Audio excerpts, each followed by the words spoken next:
Ooh, what is the upskis, everybody? Welcome back to another episode of the GXGamerCast. We're on episode 112 of my gaming show, where once a week I has to talk about video games, whether they're new video games that I'm playing today, old video games that I grew up with. It doesn't matter. Video games. And this whole entire month will be dedicated to the horrors that are video games. We're going to be talking about scary video games all month long, scary movies, and if I can find any scary TV shows, I will try to, but I haven't really found any. Anyway, we're doing one of the all-time classics, one of the all-time greatest horror video games ever made, the one that basically kicked it off into the mainstream, and that bitch is Resident Evil. Not the original from 1996 or whatever. I played the remaster, the GameCube, the PS4. It's been re-released on everything. You can play it on your fridge, you can play it in your car, you can play it on your watch. It doesn't matter. You can play Resident Evil 1.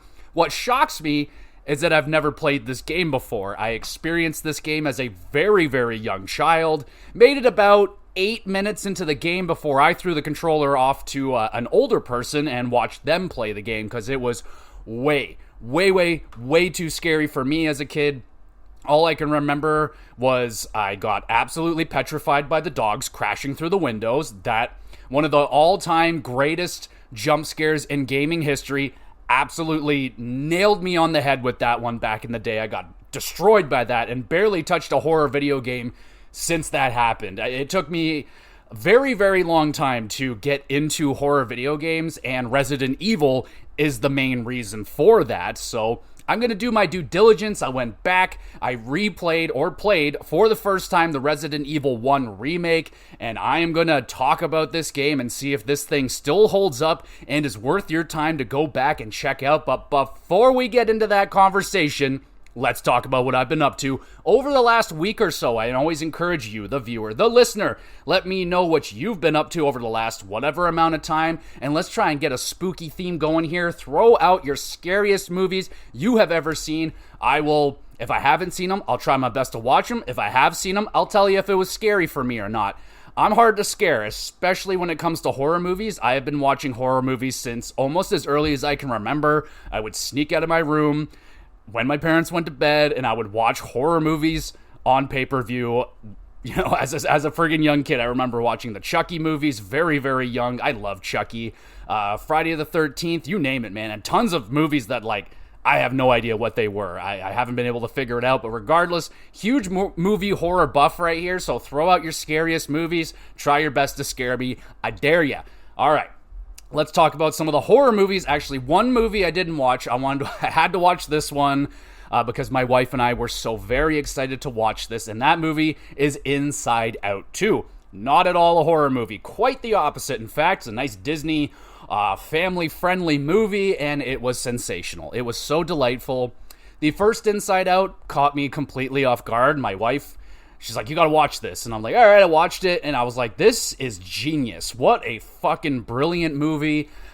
You're inside the head of this little girl, and her emotions are, you know, you got joy and anger and fear and all this. And it's so fucking funny.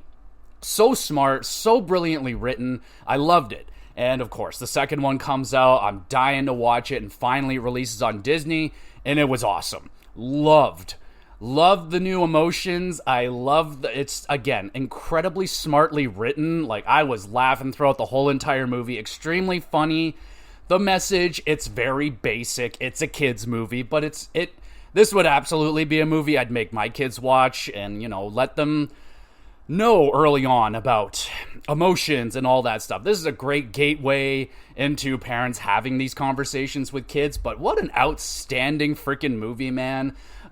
So funny. Absolutely so funny when the puberty alarm goes off. That was just so fucking good, man. I was dying. That was just so on the button. I love the movie. It was fantastic. It's a kid's movie, so, like, for me, I'm going to hit it with like an 8.5 out of 10 because the message is just kind of very basic and whatever, but the animation was beautiful, incredibly funny.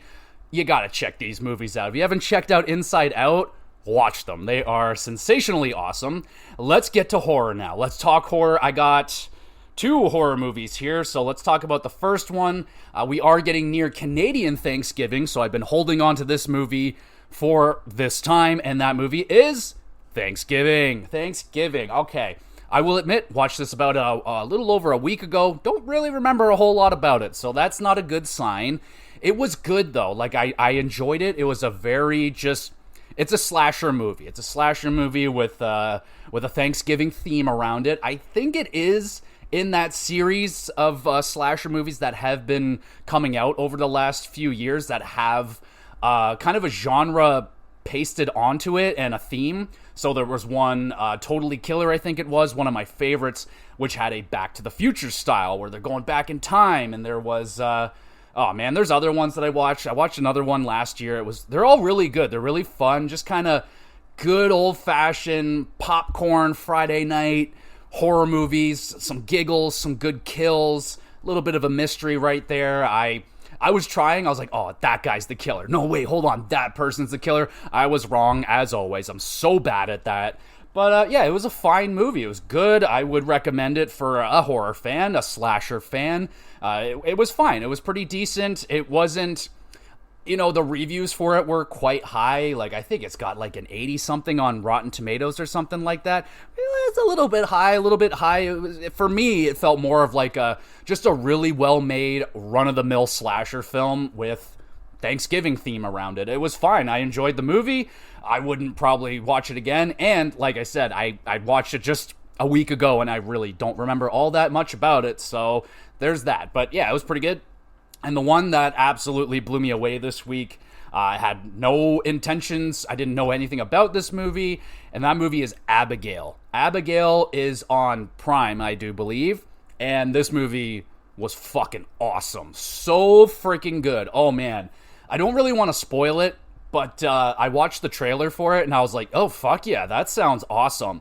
So basically, it's these group of criminals. They kidnap a girl. The little girl turns out not to be so little of a girl. They get trapped in this mansion, and then chaos just ensues. It was awesome. Love the characters in the movie, except for maybe the overly stoner guy. He was just like, yo, man, what's going? He was just way too much, but he was very charming at parts and pretty funny at parts as well. I can't overstate how funny this movie was. It is probably closer for me as a comedy movie than a horror movie.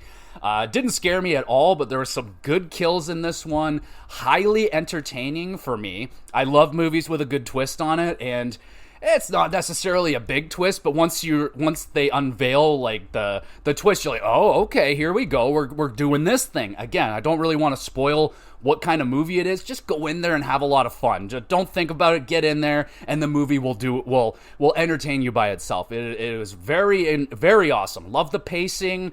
The little girl was sensational. I thought she was superb. She was just a little devil, I will say. She was just fantastic. Every time she was on screen, I was just hooked onto her, and she was sensational. And, some of the characters, they were a little bit, generic or whatever. Like, the main girl, she was but then they start doing, she's, this main girl I'm talking about, she's, really good at reading people. And then she gets read, and it was that was a pretty good moment right there. But this movie was awesome. I was very pleasantly surprised with this one. Had a ton of fun, lots of laughs, good kills. Yeah, man, 8.5 out of 10 for this one. Check this movie out if you're, especially if you like a horror movie that's not afraid to be funny. Those generally tend to be my favorite horror style movies that aren't afraid to get funny, but also can be scary. This movie wasn't scary to me. Everyone's a little bit different, but I was all in. I love the setting of it. The twisty story, the ending there with a little bit of betrayal, that was fucking cool. The main guy. I guess he's the main guy. He's kind of this Boston undercover cop guy. He was awesome. Absolutely loved him. If you got a Boston fucking kind of guy that swears a lot and he's all, fucking uptight and shit, that's just my kind of character. I love that guy. So yeah, highly recommend Abigail. Check that movie out. It was friggin' awesome. A ton of fun with that movie. Yeah, I think that's all the horror movies or all the movies I got in this week.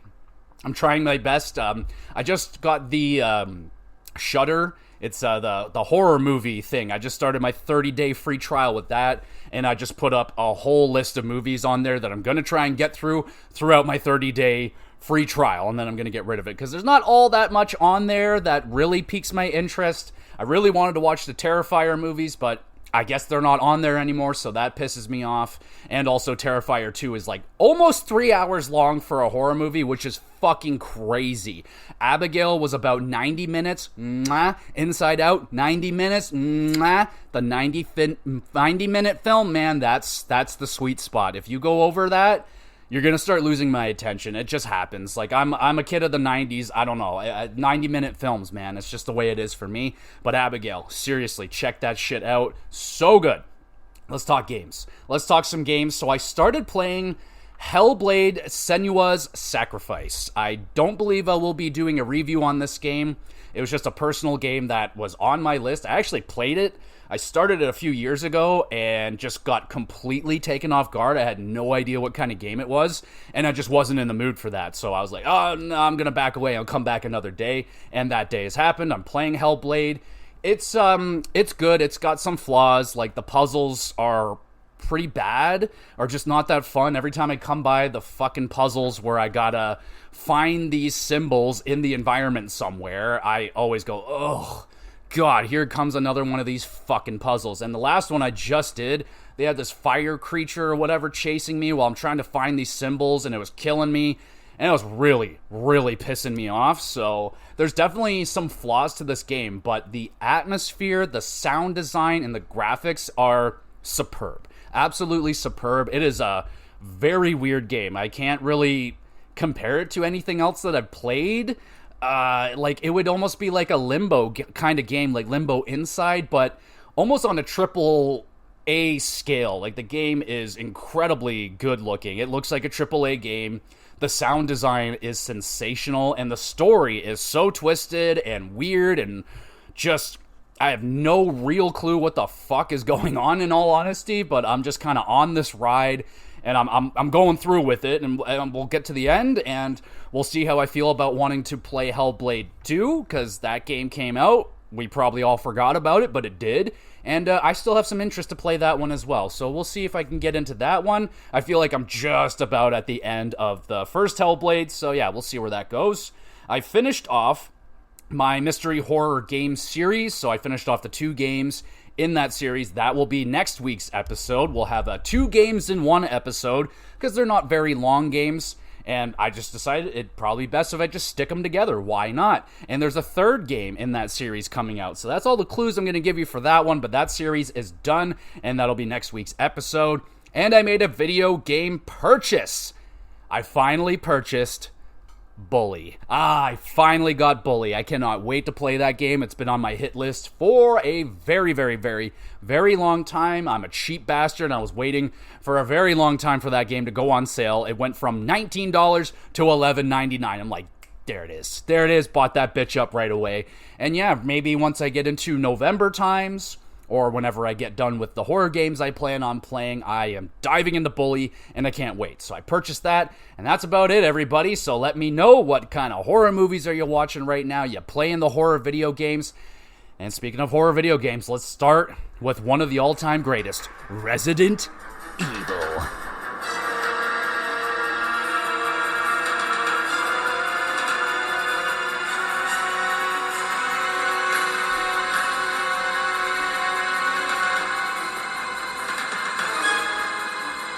Alright, Resident Evil, let's see what you got. And what this game has is pretty goddamn impressive, I must say. I was more than surprised at how awesome this game still freaking is. Wow. I'm a little bit disappointed in myself it took me this long to finally get to this game. I will admit, the tank controls have always scared me off. They have always scared me off. The first Resident Evil that I legitimately played and beat was Resident Evil 4. So I've been a Resident Evil guy from that game onward. I played 4, 6, 7, 8, and I will play 9. And so I played some of the games in between as well. So And I've never gone back and revisited any of the tank control games. I own Resident Evil 2 on N64. Never touched it. Yeah, man. So I've never gone back and played these ones. And technically, I've still not gone back and played that original trilogy on PlayStation or whatever old format there is. Because, well, I mean, now they have Resident Evil 2 Remake, which is arguably one of the greatest games I have ever played. You got the remakes of Resident Evil 4. You got this Resident Evil remake. You got the remake of Resident Evil 3. So for me, I mean, there's just not a ton of reasoning outside of just seeing where these games all began, their humble beginnings. I haven't really done that. I have experience watching them tons of times, sure. I just have not played them. So this is my first experience into the tank system, the tank controls, the static cameras, and all of that shit. We're going to go down through everything, discuss if these things still stand up today. Is this game still scary? Is this still one of the best horror games ever made? Let's dive into it. So you're starting this game. It's a pretty well-known game. I mean, I'm not going to go down into a lot of the history behind the game because I think Resident Evil's a pretty well-known game. It's made by Capcom and has spawned one of the biggest franchises in gaming history, and it's still going very strong today. Had a little bit of a dip there, but she rose back up, rising from the ashes as a phoenix does, is Resident Evil. So in this game, you're starting off very basic. You're just a group of stars, if you will. That's what they call their little fucking group of people. But anyway, you're investigating the disappearance of one of those squads. So they send you guys out there, shit gets crazy, you end up getting chased by these fucking zombie dogs into this big spooky mansion, where Jill almost became a Jill sandwich. I didn't get that line in this game. I think it's fairly well known that the voice acting in the original Resident Evil was some of the worst ever done on a video game. It's better here, but still not great. Well, we'll get there when we get there. But you get the option in this game to choose a character, which I didn't really 100% know that. I just chose Chris Redfield without thinking twice. I was like, I thought Jill would be the default character, but for me, Chris was there. I chose Chris, and I, in a way, regret choosing Chris, because Chris kind of sucks in this game. He's not as good as Jill, and let me explain why. Well, Chris doesn't have as much inventory slots. You get 6 inventory slots in this game, and I will discuss how little that is a little bit later on in the game, but you only get 6. Jill gets 8, and Jill also gets like a skeleton key where she can open up doors that Chris cannot open. So if you haven't played this game yet, and you plan on playing it after listening to this, don't choose Chris first. It's harder. And so I didn't know that until it was too late, and there we go. So I chose Chris. You can choose 2 different styles of Chris. You can choose like the default look of Chris, where he looks how he does in the original Resident Evil, or you choose Resident Evil 5 Steroid King, muscles the size of Hulk Hogan times 3, and you know I chose that Chris Redfield because that's my boy, punching boulders in half. That's my Chris Redfield. So that's the guy I chose as, and there we go. We get into the game, and your goal is to figure out what the fuck is going on, because this is the first Resident Evil game, so we don't really know what's going on yet. We don't know who Chris is. We don't know what's going on with Wesker. We don't know if this is a zombie outbreak necessarily, why this is happening. We're boots on the ground. We're here to figure this shit out, basically. And we're here on day 1, ground zero, if you will. And we're figuring this out in this giant spooky mansion in the middle of fucking nowhere. So that's key. That's really cool. So you pick your character and off you go. So let's go back to basics. Let's talk graphics. So graphically, this game, when it came out on GameCube, was insane. One of the greatest looking games, arguably the best looking game of that generation, and it still looks amazing. This game still looks so freaking good in the HD remaster. I played it on PlayStation 5. I don't think that added anything to it, but it's a PS4 game. You know, it still looks so freaking good. The static backgrounds really help because they can just sit there and make this very, very detailed background with lots of stuff going on back there. And the lighting in this game, oh my goodness gracious, the lighting in this game is ridiculous. Absolutely ridiculous. The shadows, I mean, I can't believe that this game existed on the GameCube back then. Like, that GameCube, man, had some of the most beautiful looking graphics that still hold up today. And the fact that this Resident Evil game still stands up, where it's dark and grimy, it's not like a cartoony game. Like, they were trying for realism and realistic lighting and shadow effects and all of that, and it still holds up in my opinion. I was very, very happy with the game, the way that it looked. Just mostly the backgrounds, the environments, and the atmosphere were still top notch. Like, if a game got released like this today, let's say if it was an indie game and like an indie developer released a game that looked like this, played like this, it would be like hailed as one of the nicest looking indie games I think on the market right now. It's a very, very nice looking video game. Character models and enemy models and stuff like that, they're not the best. That's where you start to see the age in the game a little bit. And sure, the backgrounds can be a little bit muddy and stuff like that because, you know, it is getting up-resed from not HD graphics, but it looks a lot better now in HD. I'm not playing it original on GameCube or anything. That would be super cool, but I think this game still looks incredibly good, man. Backgrounds are so full of detail. Yeah, man, this game is incredibly impressive looking. I can only imagine, like, that first cutscene, you know, it was so iconic on the first Resident Evil when you first see the zombie and it turns around all slow-like and it looks absolutely terrifying. I remember seeing that side by side for the first time when, you know, back in my YouTube heyday, and I was like, holy shit, man, like, not only is that zombie, like, look even more terrifying than ever, it's just like, what an upgrade, man. What a fucking upgrade. I still believe that it's horror games that are thriving the best today. The games that are getting remade, like the Dead Spaces, the Resident Evils, and so on and so forth, I think they're the ones that are getting the most out of the graphics upgrade that we're getting in this generation, because horror is a lot of visual. Visual is horror, and the better, the more realistic, the more disgusting, the more whatever they're making it, it just makes games scarier than ever. And all I can do is imagine how terrifying this game must have been to just walk through it, how realistic it looks. But yeah, dude, this game still looks sensational. I'm, you know, it kind of makes me want to have a Resident Evil game made this way again. Like, just give us an old school game, or they could even potentially, I know they've talked about remaking games like Code Veronica X, and I've even had discussions with buddies at work about Resident Evil, like, wouldn't it be awesome if they do end up remaking Resident Evil 1? Wouldn't it be fantastic if they put this version of the game in there as well, if they did plan on changing it to the style that they did with Resident Evil 2 and 3 Remake?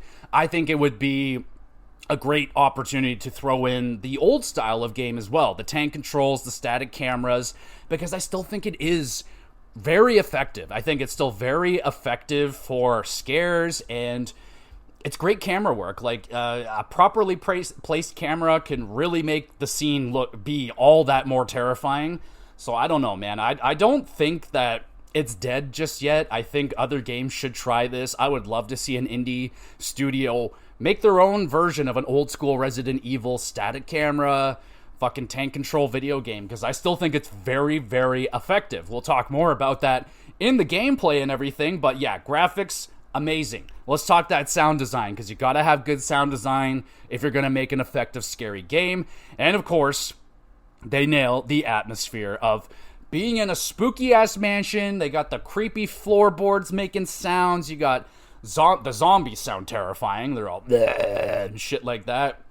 Other creatures sound terrifying as well, but it's like those lonely moments where you're just, you know, walking through the mansion all by yourself, you know, retracing your steps somewhere, and that eerie silence sometimes. Not everything has music or even just like ominous sounds in the background.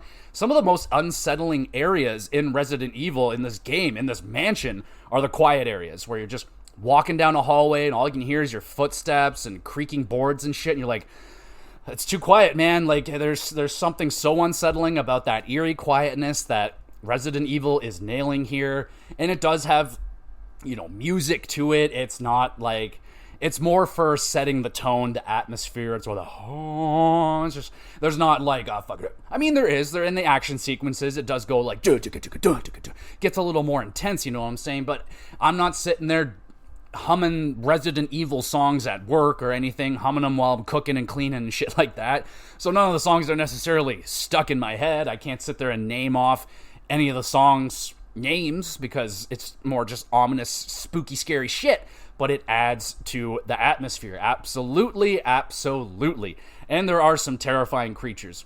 One thing that I did miss, I remember reading about the hunters a lot in magazines and seeing videos on these things. And I know in the original game, they had they have massive claws on them, and the whole thing that made them fairly unsettling and scary is the fact that you can hear their claws clicking and tapping on the floors. They're walking around. You know one of them is in the room. And I don't recall that happening in this game. So they changed some sound effects. Obviously, there were some changes from the original Resident Evil to this Resident Evil. They added in a whole new enemy that I'll talk about in a moment that I fucking hate, and different things happen in this game. Now, I am no expert. I can't sit here and tell you the differences between Resident Evil 1 OG and Resident Evil Remake. I'm not that hardcore into I just don't know that shit. My bad.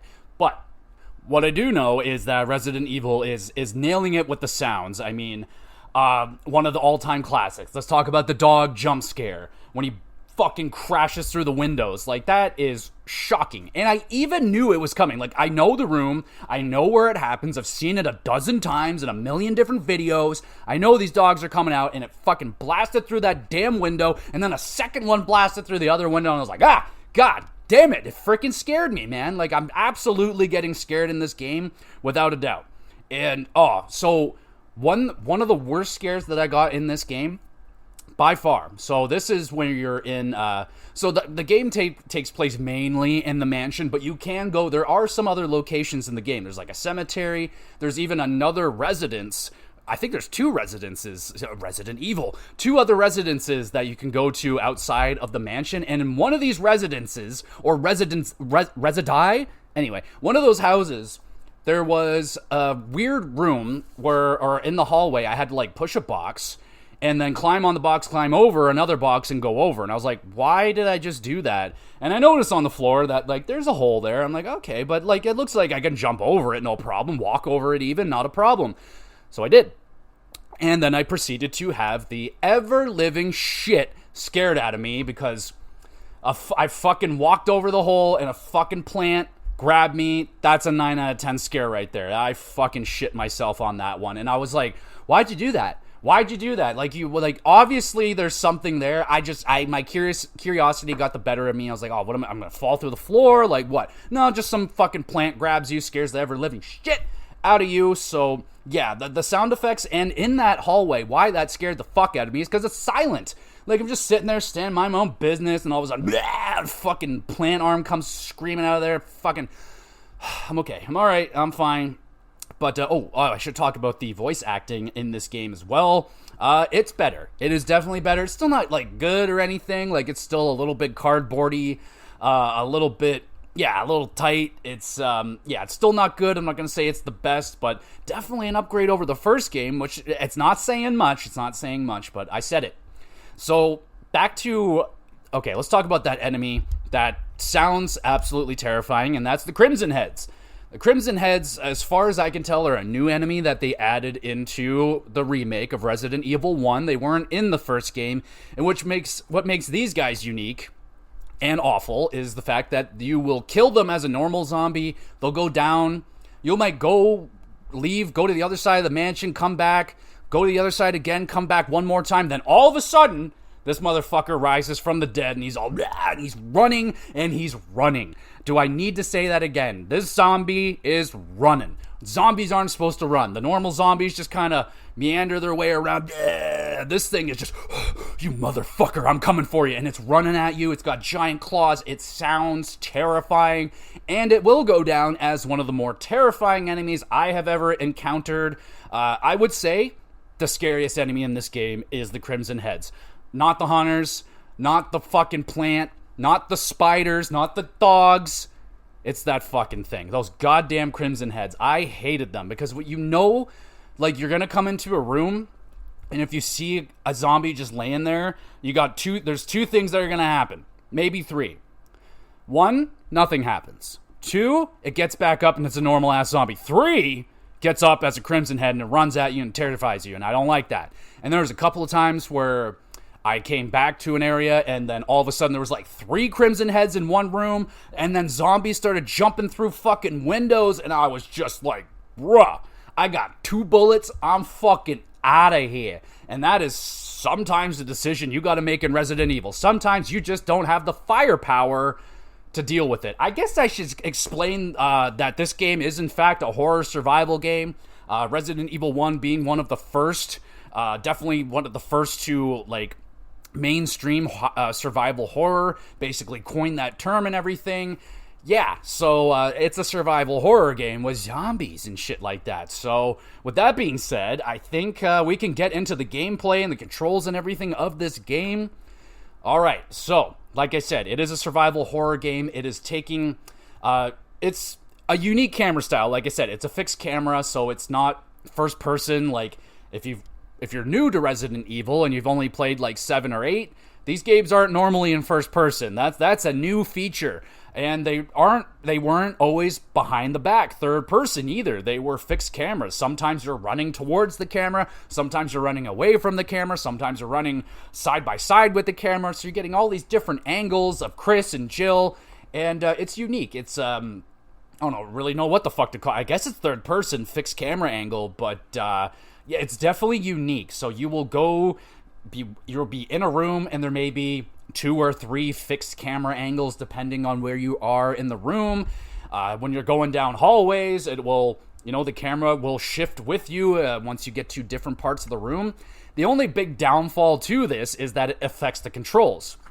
For example, we are pressing upwards on the analog stick, we're running down a hallway, the camera angle changes, and all of a sudden I'm running towards the camera, and if I change my analog stick whatsoever, if I decide I'm stopping, the controls switch. Now I gotta go downwards and go towards it. So the controls are flipping and flopping all over the place with the static camera. So that can get really annoying, especially if you're like fighting with a zombie and you're right on that line of the 2 camera angles and you're switching in between and you're fucking playing with the controls. You're like, fuck, up is down now, over is left, left is right, right is left, and you're just like, shit. And you just end up running away and trying to get the hell away from the camera changing areas. So yes, absolutely there are flaws with the fixed camera angles, but it's just so unique. It's so Resident Evil. It's just, I didn't hate it. Like, I really just didn't hate it, even though it was annoying at times. It's, I don't know, man. There's just something really cool and charming about that fixed camera. I don't know if I'm crazy. Am I on an island on my own over here? Which is weird because I've never played this style before. Maybe it's because it's fresh to me that I'm like, you know what? This is pretty cool, actually. Instead of like people being like, oh, the new way is better because like, compared to the old way, this sucked. I don't know. Maybe, like I said, it might be a breath of fresh air for me, but I liked it. So, also with the tank controls, it adds tension to the gameplay because the shooting is very meh. You hold the trigger button and you'll hold up your gun and you can aim in 3 directions, up, straight, and down. Pretty simple. It's auto aim, so you just aim the gun. Chris or Jill will just aim at whatever enemy is closest and you shoot and Bob's your uncle. It's effective. It works. The dogs at times can be a little bit tricky to hit because they're running around. They're also changing their elevations all the time. They're on the ground. They're jumping in the air. So they can be a little bit tricky to hit at times, but like I said, it also adds in attention. Because, like, if a zombie is coming up on you and you shoot him like 3 times and he's getting closer and closer, you're like, fuck, I gotta retreat, I gotta back off and get reset and start shooting again. And you gotta make sure you know your surroundings, you gotta maybe have an exit plan in case you get overwhelmed. So, like, this tank control system does add to the gameplay. It adds tension because it's not quite clean. It's not quite super easy to pull off a shot or anything, even though it kind of is because of the auto aim. So there is a little bit of a balance there with like the new gameplay style in this one, because this one auto aims and it's a little bit more tricky to get yourself set up for the shot. But in Resident Evil, it's easier to just aim your gun, but then you got to aim that shit yourself. And I remember personally Resident Evil 4 being the shooting for me was just not happening, bro. I hated that shooting mechanic at first. It took me quite a while to get used to it. I actually had to start playing it on the Wii, and then it started clicking for me a lot better, and then there you go, I got going. But yeah, man, it definitely, this tank control system, it's tanky for sure. It's slow, it's a clunky for sure, but it adds tension to the game. So it's like they were using their limitations to their benefit back then. Like, they couldn't make a fucking shooting game the way that they make them now. So they were like, well, what can we do? Oh, well, this actually adds tension to the game. So, like, I was very impressed with, like, how actually fun the tank control system was. Like, I was expecting it to be a major hindrance, but it wasn't. What a major hindrance was in this game are the doors. Oh my god, the doors are fucking ridiculous in this game. If they're remaking the game, what is going to make it so amazing is to just take out the door animations. What do I mean by that? Well, every time you want to leave a room, go to another room, you have to open the door. And that's a whole cutscene right there.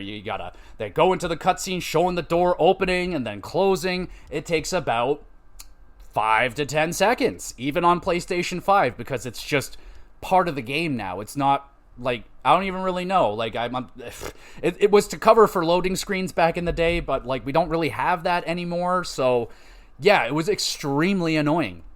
And I actually watched a video of the original Resident Evil, and the doors take way longer to open. Seeing that, I was like, I don't think I could play the old games because, you know, I'm a baby now. Like, I'm used to my PlayStation 5. No loading screens and shit like that. If I go back to PlayStation, I'm waiting 20 seconds for a fucking door to open, only to go into the wrong door, and then I gotta go back out, go through the animation again, and wait and fucking sit there and do nothing. Like, so that by far is like my biggest gripe with this game is just those doors, man. It makes it a fucking pain in the ass. Like, I'd be double checking to make sure I'm going through the right door so I don't have to go back and fucking do shit like that all the time. So those doors can go to freaking hell. I hate them. They don't really add anything to the gameplay, so that would be a thing. And if they remake this game, that it would just be the way that it is with Resident Evil games now. You just kick the door open and you just walk through the door. There's no cut, there's no nothing, no loading. It's just a seamless one mansion, one fucking big area, and that would be incredible. That would be so cool. But yeah, it was, you know, about 5 to 10 seconds on this PlayStation. Back in the day, it was like double that length, so that's fucking crazy.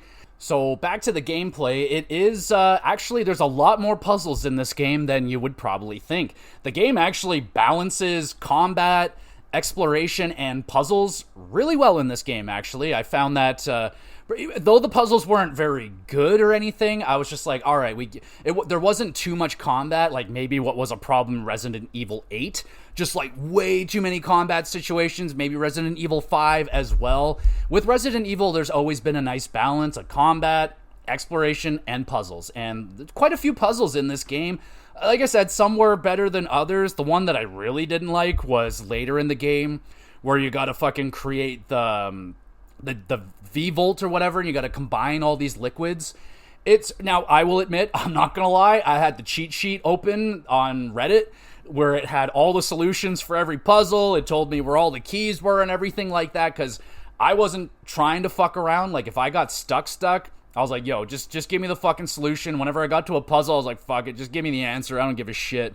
So even with the answers, I was like, yo, this is tedious as shit, because you gotta be like, yo, mix these two to make this one, then take that one, add water to make this, then mix it with these two to make that, and then add water, and then take that out and put this in. You got the J-Vault. Easy peasy. Why was that so hard, you fucking moron? No, but it is pretty tedious, that particular puzzle. The other ones, some are like environmental puzzles. Like, a lot of the game is backtracking. There is a ton of backtracking in Resident Evil 1. You'll be going over to this area only to find that this door is locked, or you need to bring this thing over, so you go all the way over to the other side, grab the thing, come back, do the thing, have no room for your inventory and all that shit. So there's a ton, and I mean a ton of backtracking. I cannot tell you how many times I would go to the other end of the mansion, rather forget the thing I was supposed to bring, not have enough room to pick the thing up that I needed to get over there, and then I gotta walk all the way back over. So in Resident Evil,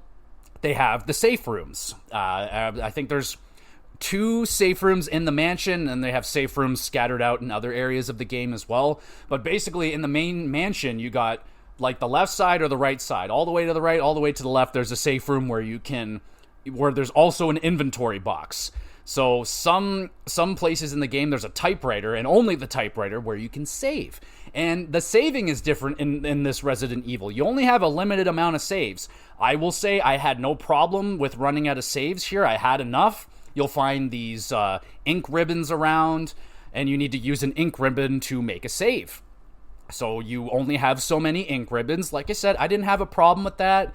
There was maybe 2 times where I didn't save and I died and then had to go back and do a little bit of shit again.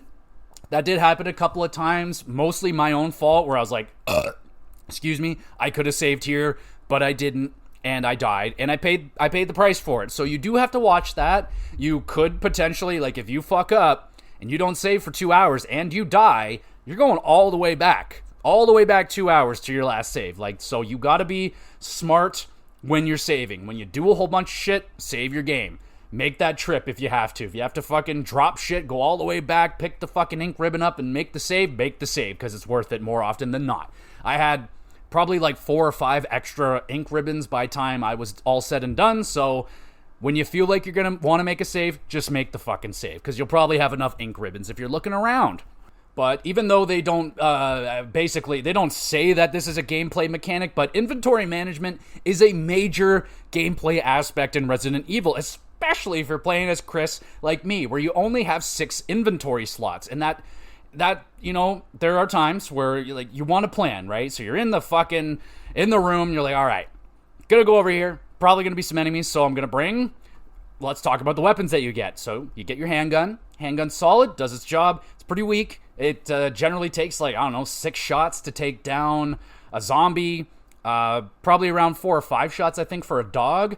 It takes quite a bit, and you don't find a lot of ammo in the game, obviously. It's a survival horror game, and they do a good job with that.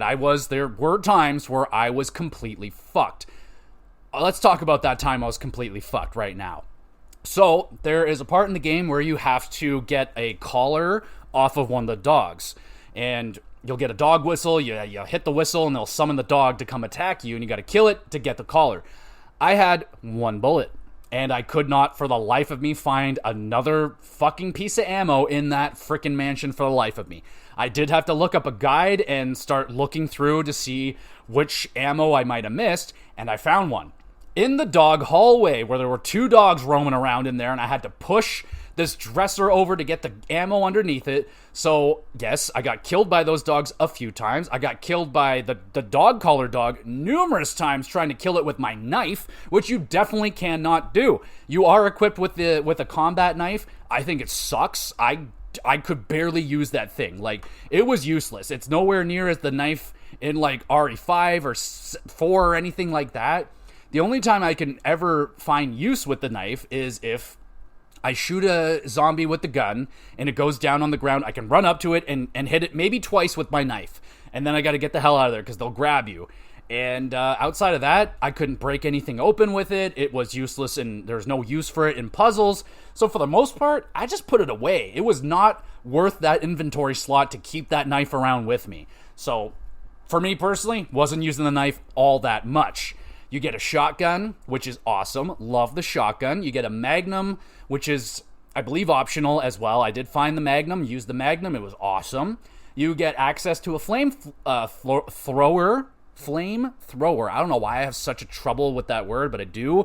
You get one of those for a level, basically. Then you got to put it back, which sucks, but it is what it is. And then you get hand weapons, basically. Whenever an enemy grabs you, these weapons will just kind of get activated on its own. So you get a knife or a flash grenade. So if a zombie grabs you, you'll stick it in the head with a knife and you can get away without taking damage. Same thing with a dog. The dogs can instant kill you if they jump onto you and you don't have one of those items to knock them off you. They'll just rip your throat out instantly and you're dead. So that was fun. I did get that that scare, I tried to open the front door of the mansion, and there's like a group of dogs out there. And if you open the door, the dog will come in and it'll attack you, and it killed the shit out of me. I was like, well, I'm never going to open that door again. So you get the weapons, you get your healing items, you'll have the first aid spray, and of course, the herbs. You get the herbs here, green, red. You can combine the two greens to make a better health, combine green and red to make a super health, combine green and blue to get rid of the poison that you will experience at points in this game because there are poisonous creatures in this game. Let's talk about those creatures right now. Let's talk about Yawn. Yawn is the ginormous snake monster that you're going to fight in Resident Evil. You may have seen the really cool cutscene with it, which was very cool, where it's like, you just walk into the wrong room and there's a fucking 50-foot snake in there. You're like, oh, well, shit, here we go. So you fight Yawn. You have to fight Yawn a couple of times. I will say, all things said and done, the creatures in Resident Evil are actually a little bit tame, honestly. Yes, you have your zombies, you have the hunter, and the Crimson Heads were new, so I can't really... They were new for the remake, so like there's been quite a lot of... But from the original Resident Evil, even the final boss, the final tyrant, he's pretty tame in design, especially compared to newer Resident Evil games. But then outside of that, you got like a plant, you got sharks, you got spiders, dogs, people. Like, yeah, it's a little bit limited, right? There's not like... I mean, I know the other creatures in Resident Evil, they're generally just mutations of like, a frog or something like that, but I was just like, they weren't even all that mutated outside of just being bigger. Like the tarantulas were ginormous, but they didn't have like 7 extra fucking legs or something. The sharks didn't have like 4 mouths and 20 eyes. There was just like, it was just a big great white shark that was pissed off. But that was scary, I will say, those sharks and the spiders especially. But yeah, so you got the puzzles, you got your healing items, and then you'll be getting puzzle items all throughout the game. You'll find a fucking stone that you gotta go put in somewhere. You'll find a puzzle piece that you gotta take over here. You'll find... The whole goal, honestly, all you're trying to do is open a door. There's a door in the main lobby that needs like 2 fucking stone wheels or something to put into. And that's basically your whole goal, that's all you're fucking trying to do. And you go all around this mansion, over to other residences, into a cemetery, underneath the fucking mansion, all just to open one door. And eventually you open that fucking door and you go down in there, and it's pretty fucking key. But we're not going there just yet. Let's talk about some of the boss fights. So I talked about Yawn. The first time you fight him, it's pretty standard. You just shoot him a handful of times, and I just walked around a circle, just stayed away from him. Pretty simple. I mean, the boss fights in this game weren't very hard or anything. I will say that the sharks definitely caught me off guard just a little bit there. I got into that area and there's water on the ground. I'm like, okay, I don't like water. And then I'm just walking around minding my own business out of nowhere. 2 fucking giant great white sharks just walk up to me. I'm like, Jesus, man, what the fuck is going on? And then like the music hits, like not quite the Jaws music, but you're like, oh shit, something's happening here. The music's going off, and then a ginormous shark comes up and just ate me straight up. I mean, I did just kind of stand there and let it happen. I kind of wanted to see what would happen, and yeah, you got eaten straight up. And that boss fight was interesting. It was more of a puzzle, but you go into the room and like you hit the button, and like you're in this laboratory and it's underwater. And once you hit the button, like the big shark starts fucking ramming its head into the window trying to break in, and you gotta like go around, like kind of solve this little puzzle to like shut the doors down and drain all the water out. I failed at that the first time, and that shark busted in and killed the shit out of me, so that was fun. Outside of that, I mean, once I figured out what the hell I was doing, it was okay. It was different. You gotta go out there. You go out into the area where all the water was drained out, and the sharks are just sitting there. And of course, they fucking move. I knew they were gonna move, and it still scared me. I'm like, I know you're gonna fucking try and bite me, and it did. And then you get electrocute that motherfucker. But yeah, the sharks I did not like that room. Didn't like going in there. I was like, oh. And I especially hated any room with the ginormous tarantulas in them. Though they weren't all that much of a threat. I mean, there was one tarantula that doesn't even bother to try attacking you. It'll just sit there and mind its own business if you just leave it alone. But when I walked into that room and there was a fucking like 10-foot wide or whatever the fuck tarantula just above my head, I got the heebie-jeebies for sure. Tarantulas are not okay with me. I had a horrifying experience. I can't even tell you if this actually happened, but it must have, because I still remember it. I was a little kid, nice hot summer day, drinking a Pepsi, and I saw a tarantula crawl into my Pepsi can, and I was like, never again. I was like, I'm not touching that thing. I am terrified of tarantulas. I hate them, and I've always hated them. Other spiders I'm fine with. It's just the hairy nature, and they're so big, and yuck. So yeah, I really hated the spiders, tarantula things in Resident Evil. They're very gross and creepy, and they're so big. They're fucking massive. If I ever saw a tarantula that big, I don't know. I just don't know. It'd be bad. It'd be really, really bad. All right, what else do we got going on? Oh man. So the Plant 42. That was a pretty underwhelming fight. I mean, it's just a fucking flower, as Homer Simpson would say. It was whatever. But the second time you fight Jan, or that motherfucker appeared, that was a 9 out of 10 scare. That son of a bitch showed up out of absolutely fucking nowhere and scared the fuck out of me. So that wasn't cool, but Jan was cool. I think he was cool. Like, it was it just looks cool. Like, that initial cutscene when it comes down and his mouth opens up. So cool. That is so cute. And then the Hunter. So the Hunter shows up in that iconic cutscene, which I will say is much scarier in the original game. I think the Hunters in the original Resident Evil are scarier. These ones are not bad. They're kind of like less worse versions of Lickers. And I don't think Hunters ever come back. I do believe they end up getting replaced by the Lickers in the Resident Evil series, but they're kind of just like big toad amphibian looking dudes. And yeah, they will kill the shit out of you if they grab you. But I didn't really have all that much of a problem with them. Like, the cutscene, I love that cutscene, by the way. You come out of the door, and then it goes into the cutscene, and it's just like a first-person camera angle of the Hunter running after you, and it opens the door that you just opened. You're like, oh, fuck, it's right behind me. And then it appears, and you're like, holy shit! So cool. That is such a badass freaking moment right there. But I didn't have a problem with the Hunters outside of the one room where there's like 2 or 3 of them or something like that. I just kind of avoided that area for a while because I just didn't have the firepower. But as long as you got a Magnum and a shotgun, a couple shots with that, you're good to go, man. So I saved all those bullets for those guys because I knew they were coming. So yeah, I was hanging on to that, so they weren't a big problem for me. I didn't find them all that scary. Like, I still think the Crimson Heads are way scarier. They're just, I don't know, man. They look freaky. The Crimson Heads, the Hunters, like, I don't know. They're kind of just like big frog-looking dudes. I don't know. They didn't freak me out all that much, I will say. And then this is, I don't know, it's kind of like a puzzle maze later in the game once you get down into the laboratories, which, of course, there's always a laboratory in Resident Evil. Am I right? Anyway, you go down there and you have to go through this maze, and you're carrying this explosive with you, and you can't run. So yeah, literally have to walk through this fucking pretty long walk to get to the other area to put in this fucking explosive stuff. And yeah, it was pretty annoying. You gotta fight some enemies along the way. I definitely blew up a couple of times well, at first time I just wanted to test it. I want to see. It's like, all right, well, what's my limitations here? How far can I run? Answer is not very far before you explode. So yeah, they're pretty serious about that part. Like, don't run. You gotta walk.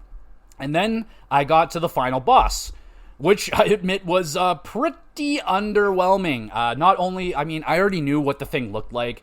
It's a tyrant. It's the first tyrant. It does a normal looking Resident Evil transformation. You know, the fucking, it's all morphed and shit, and a big arm pops out, the eyeball or whatever. It's cool looking. It's fine. It's a good first tyrant.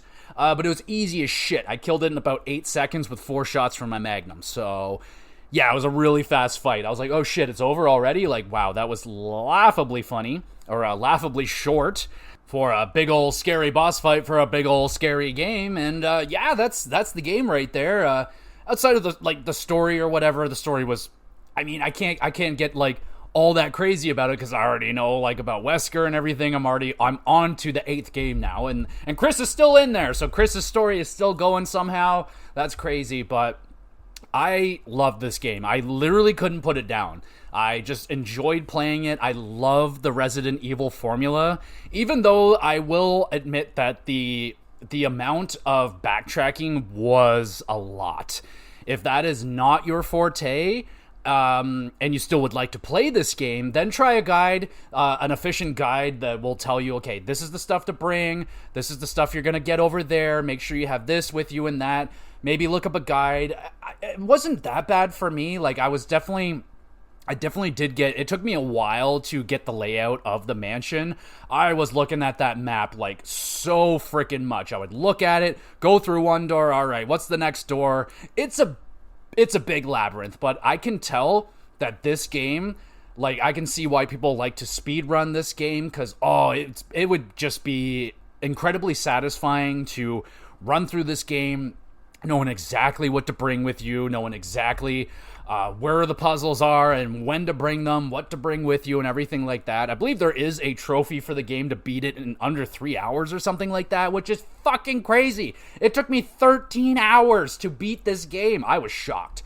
I didn't think it was going to take me that long. I asked a friend at work who is my Resident Evil guy. I was like, bro, it took me 13 hours to get through Chris's campaign. Is that like, am I the worst Resident Evil player ever? And he was like, nah, that sounds about right. I was like, holy fuck, man. Like, I really didn't play that good. I made just about every single mistake that you can.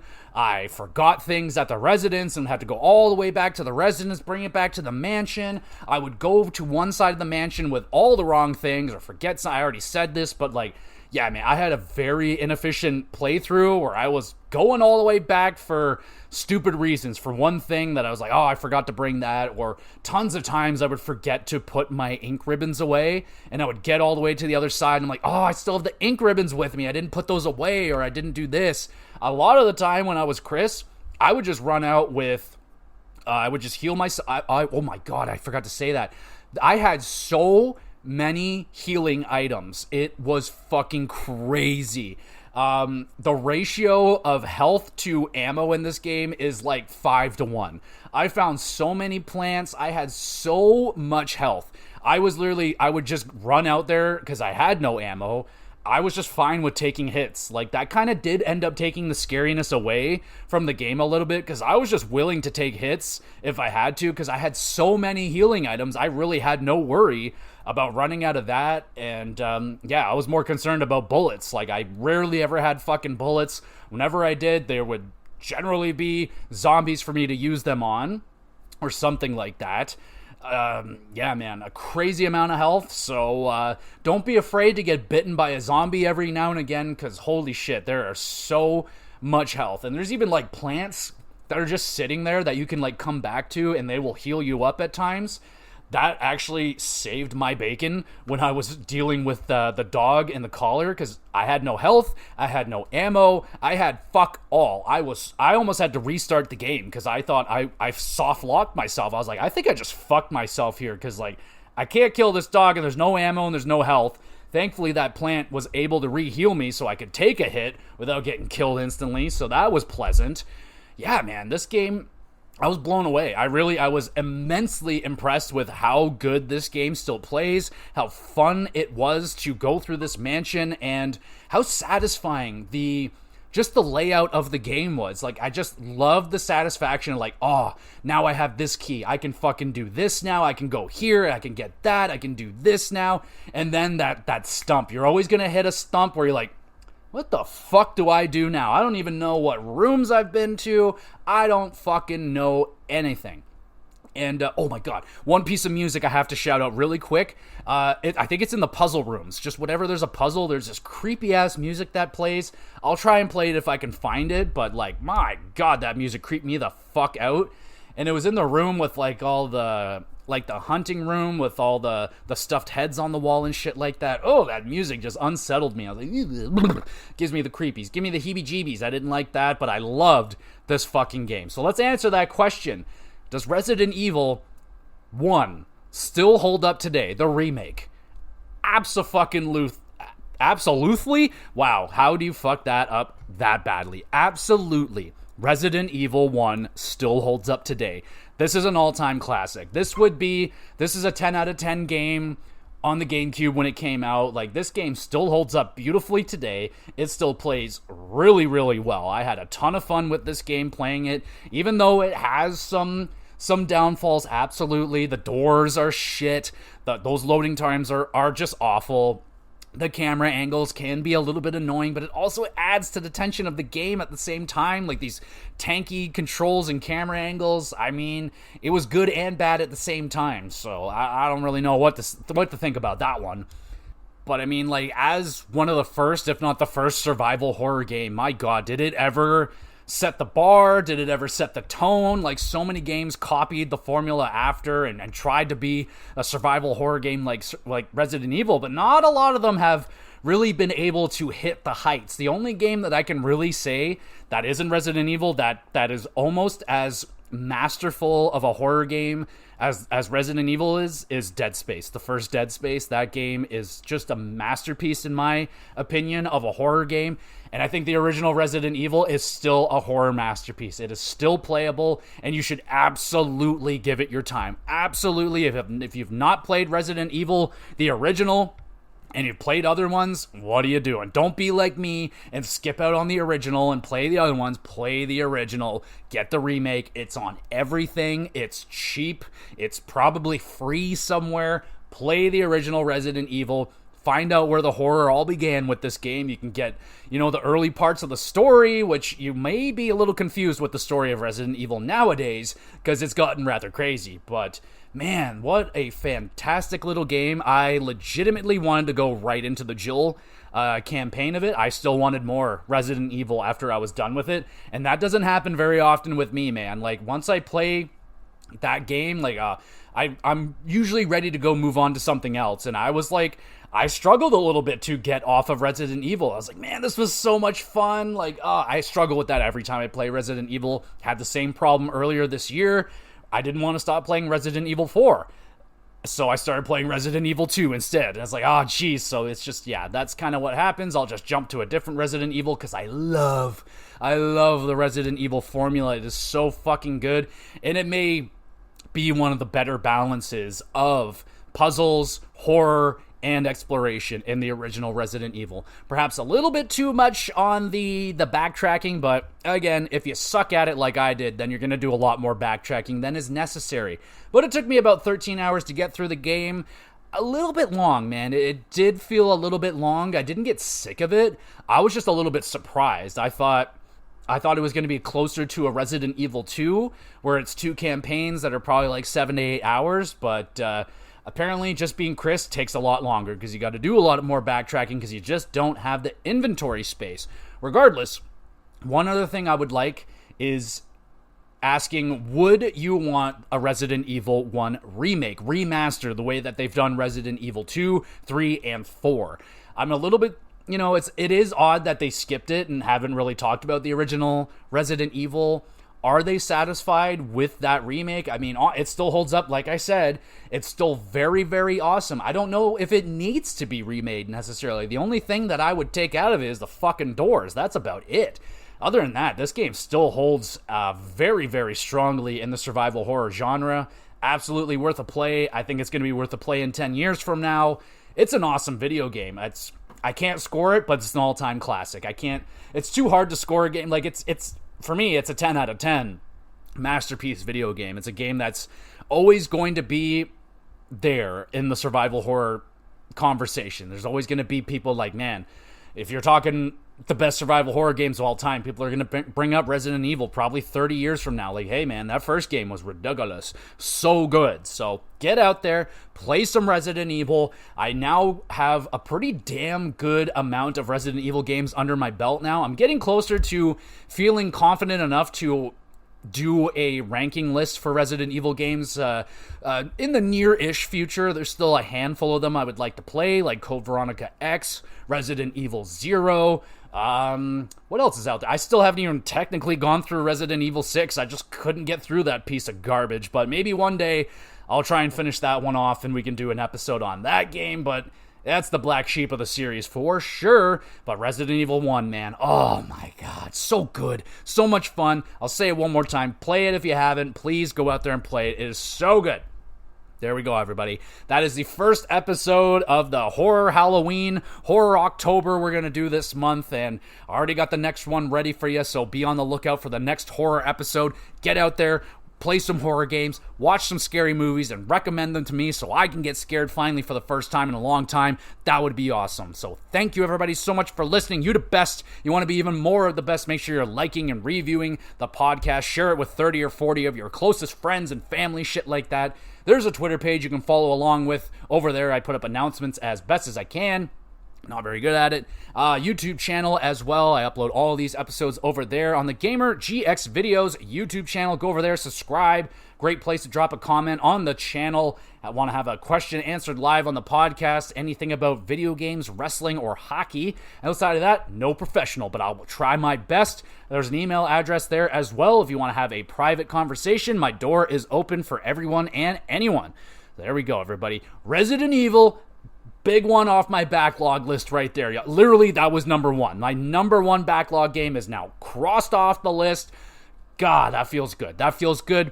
I'm going to go play some more scary stuff, I think. But thank you, everybody, once again for listening. We'll be back again with some GX Plus Cast.